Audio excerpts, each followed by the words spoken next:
আচ্ছা, জীবনে কখনো কোনো মৃত ব্যক্তিকে গোসল করিয়েছেন?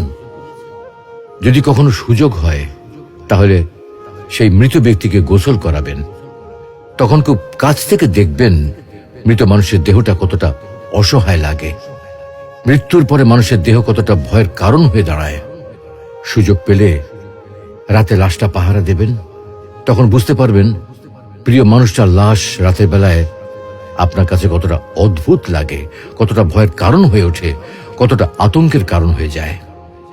সুযোগ পেলে মৃত ব্যক্তির শরীরে একটু হাত লাগিয়ে কিছুক্ষণ তার স্পর্শ নেবেন। আপনি তখন উপলব্ধির সুযোগ পাবেন এই পৃথিবীতে বিশাল প্রভাব প্রতিপত্তি মৃত্যুর পরে কতটা নির্যাতনের রূপ নেয়। সুযোগ পেলে আপনজনদের লাশ কবরে নামাবেন খুব আগ্রহ নিয়ে। শেষবারের মতো মৃতদেহের মুখটি একবার দেখার চেষ্টা করবেন এবং বারবার উপলব্ধি করার চেষ্টা করবেন এই মৃতদের সাথে অনন্তকালের যাত্রার পথে এটাই আপনার জীবনের শেষ দেখা। সুযোগ পেলে মাঝে মধ্যে কবরস্থানে গিয়ে নীরবে কিছুক্ষণ দাঁড়াবেন। এরপর মনে মনে চিন্তা করবেন জীবনের লাভ ক্ষতির হিসাব।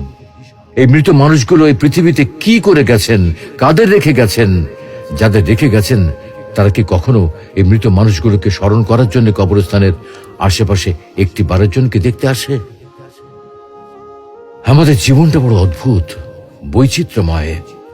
আমরা এর জন্যে, ওর জন্যে, ধন সম্পদের জন্যে, ঐশ্বর্যের জন্যে, বাড়ি গাড়ি টাকা পয়সার জন্যে কত না মায়া দেখাই, আগ্রহ দেখাই, আরো চাই আমাদের।